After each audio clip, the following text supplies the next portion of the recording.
आरोप एक भी नहीं करूंगा। करे हुए राजनीतिक आरोपों का जवाब जरूर दूंगा, कस कर दूंगा, परंतु मैं राजनीतिक आरोप एक भी नहीं करूंगा। मान्यवर, हम सब स्पीकर के महत्व को जानते हैं। लोकसभा के अध्यक्ष विधायी न्याय शास्त्र के सर्वोच्च न्यायाधीश होते हैं। उनके कार्यवाही के बारे में करे हुए फैसलों में सर्वोच्च अदालत भी दखल नहीं कर सकती। ये प्रोटेक्शन उनको संविधान ने दिया हुआ है, और वो इसलिए दिया है कि स्पीकर निर्भीक रूप से अपना काम कर सके। अब शायद वो आधे पूरे मन से ही लाए होंगे प्रस्ताव। पूरे देश को, दुनिया को मालूम है कि इशू का 2026वां वर्ष चल रहा है। उन्होंने अंदर तिथि में 2025 लिखी है। उन्होंने ऐसा सोचा कि इससे स्पीकर साहब रिजेक्ट कर सकते हैं। उन्होंने संकल्प ही संलग्न नहीं किया।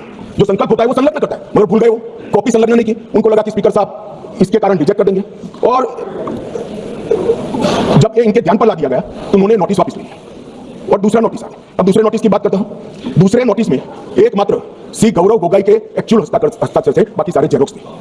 ये नियमानुसार रिजेक्ट होने का मामला है और फोटोकॉपी नहीं चलती।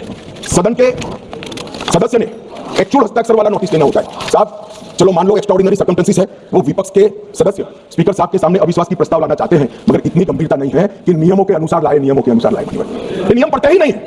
कोई पार्टी के नियम से सदन नहीं चलेगा, इस लोकसभा के नियमों से ही ये सदन चलेगा। मान्यवर, फिर भी स्पीकर साहब की ऑफिस ने उनको मौका दिया कि भाई इतने गलतियां हैं, आप सुधार लो।